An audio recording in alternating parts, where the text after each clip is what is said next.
Hola a todos, les habla Laura Suárez y bueno, en el seminario del día de hoy el tema que vamos a tratar va a ser el estrés. Abarcaremos aspectos como lo que son los conceptos, signos, síntomas, diagnóstico y también un estudio de caso de la vida real. Bueno, primero debemos saber qué es el estrés. ¿A qué hace referencia esta palabra? Básicamente esta es la respuesta fisiológica, psicológica y de comportamiento del cuerpo humano. Esto se da a presiones tanto internas como externas en el individuo. En otras palabras, el estrés es un estímulo que afecta la parte tanto física como emocional de una persona y esto se da ante una situación de peligro, ya sea real o que ésta sea percibida como tal. Entre las características del estrés encontramos que usualmente provoca tensión, angustia, ansiedad y también encontramos unas reacciones fisiológicas como lo son el aumento de la frecuencia cardíaca, sudoración, temblor en manos, sequedad de boca, aumento de la frecuencia respiratoria, entre otros. Bueno, ahora abarcaremos los tipos de estrés según el DSM-5. En primera instancia encontramos el trastorno de estrés postraumático. Entre sus criterios diagnósticos está revivir la situación, tener problemas para dormir, la falta de emociones positivas y también la irritabilidad.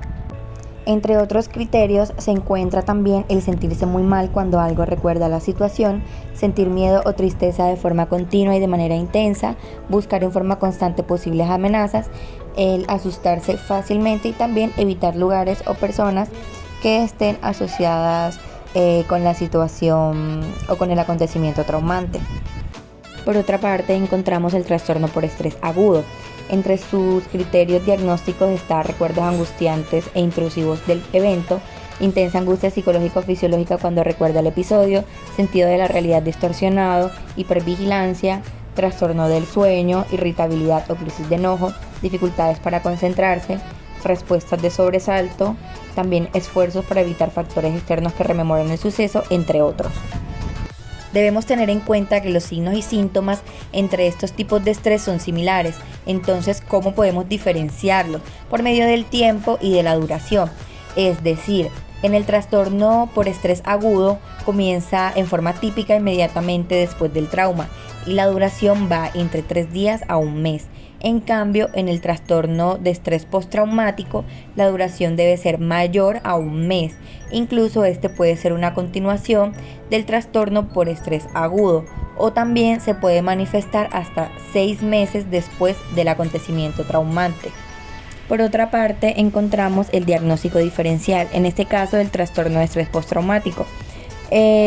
Como primer diagnóstico está el trastorno adaptativo y este es apropiado cuando las respuestas a un desencadenante extremo no reúnen los criterios diagnósticos ni de este trastorno ni de cualquier otro trastorno mental específico.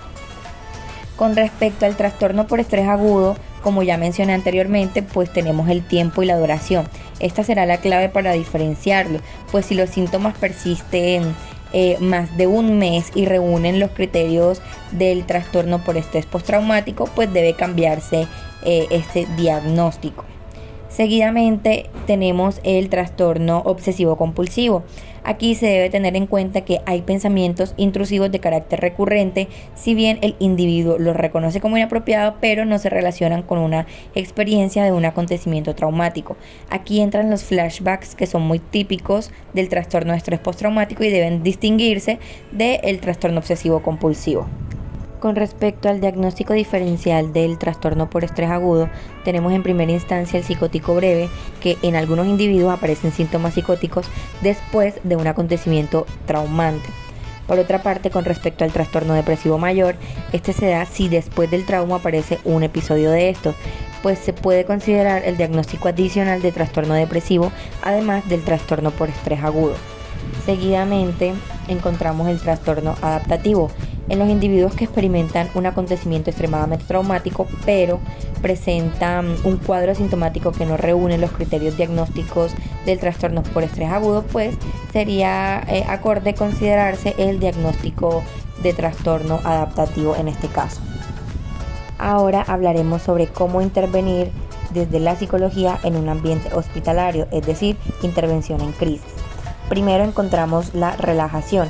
Este es un método muy tradicional en el tratamiento del estrés. Consiste en contraer los músculos de una región para luego relajarlos hasta conseguir una relajación profunda.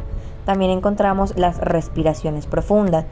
Una de las maneras más simples de relajarse en situaciones estresantes es practicando precisamente esta respiración. ¿Cómo practicarlo? Bueno, la idea es que el paciente se siente o se acueste, coloque una mano sobre su estómago y otra sobre su corazón. Luego, va a inhalar lentamente hasta que sienta cómo su estómago se eleva. Posteriormente, aguanta la respiración por un momento, puede ser unos 5 segundos, y luego exhala lentamente sintiendo cómo su estómago está descendiendo. Por último, encontramos la meditación, pues meditar es reflexionar. El objetivo de esta es obtener una relajación profunda. Aquí se ven distintas técnicas de meditación y la idea es que se focalice o se concentre en una imagen, movimiento, etc. Como por ejemplo, tenemos la repetición de un mantra o de una frase que se repita de manera continua y mentalmente con gran concentración. También está la concentración en un objeto, imagen, como por ejemplo el movimiento de las olas o de las nubes.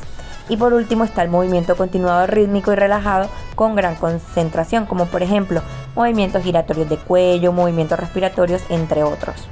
Después de haber logrado que el paciente se estabilizara, se le recomienda planificar sus tareas pendientes, esto puede ser por medio de una agenda, y que haga una lista de prioridades. La idea es que el individuo tenga en cuenta que el trabajo tiene prioridad y empiece a cumplir realmente con los objetivos que se requieren. Es decir, que recopile todas las acciones prioritarias que deben realizarse tan pronto como sea posible. Ahora vamos a hablar sobre un estudio de caso real. En los datos de identificación encontramos el nombre completo de la paciente, su edad, que en este caso es 31 años, su sexo, que es femenino, y por último su ocupación, que en este caso ella es ama de casa. Por otra parte, la paciente es mamá de una menor de 10 meses, quien se encuentra hospitalizada por quemaduras en sus pies con líquido hirviendo. Sin embargo, debido a las actitudes evidenciadas en la madre, esta es remitida a valoración por parte de psicología. En la valoración del examen mental, la paciente se encuentra orientada en persona, espacio, tiempo y lugar. Se observa un lenguaje claro, coherente, con claridad en su memoria, en su juicio. Adicionalmente, pues la paciente se percibe atenta a todas las preguntas que se le han realizado, además de tener una actitud colaboradora. Con respecto a su sintomatología, la paciente presenta recuerdos angustiantes y recurrentes del acontecimiento ocurrido, llanto fácil, miedo por la situación en la que se encuentra su hija, dificultad para concentrarse, culpa, angustia psicológica intensa cada vez que recuerda el episodio, dificultad para conciliar el sueño, entre otros. Con respecto a las conductas problemas que se identificaron en la paciente, está primero la dificultad para tomar decisiones, el apego emocional con sus hijas y la dificultad que tiene para conciliar el sueño. Bueno, entonces teniendo en cuenta lo que anteriormente mencioné, nos hacemos la pregunta sobre cuál sería el diagnóstico de la paciente. Bueno, en este caso, teniendo en cuenta los signos y síntomas evidenciados y contrastados con el DSM-5, se presume un posible trastorno por estrés agudo. Teniendo en cuenta el diagnóstico de la paciente, el plan de intervención va dirigido a unas técnicas de relajación, al igual que unas técnicas en el control de su respiración y finalmente psicoterapia. El objetivo de este plan de intervención es poder ayudar a la paciente a tener un mayor control sobre su vida y sobre todo en sus emociones, además de que ésta pueda responder por medio de estrategias saludables a situaciones exigentes para que les haga frente a sus desafíos o a cualquier acontecimiento que le pueda ocurrir. Y bueno, esto ha sido todo por hoy. Les agradezco su atención y si tienen alguna duda o alguna pregunta, no duden en comunicármela.